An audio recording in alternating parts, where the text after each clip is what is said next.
It's strange indeed, remembering the times before a tiny virus, no more than a few nanometers, forced the natural history museums of Los Angeles County to close their doors, leaving us cramped at home, missing each other, longing for more.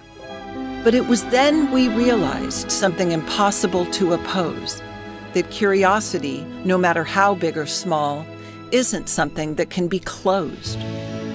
So rather than yearning to wander the museum floors, we decided to open up new kinds of doors. We reached out to educators using computers to keep their classes going, and to families at home who wanted their kids' minds to keep growing. It was you who told us how to keep spreading knowledge through all this unknowing. We created virtual platforms for collections rarely seen, brought science to life with songs, puppets, everything in between. We reached out to communities, finding opportunities so their stories would be seen. People opened their doors near and far and took a closer look in their own backyard. And all the while, our scientists pitched in, studying fossils and DNA in their kitchens.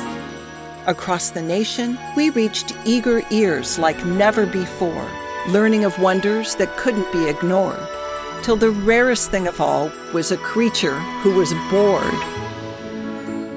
And now, as beings big and small return to motion, our museum doors are once again open. But the new doors we unlocked, those ones will stay, so anyone can be inspired, even if the museum is a world away.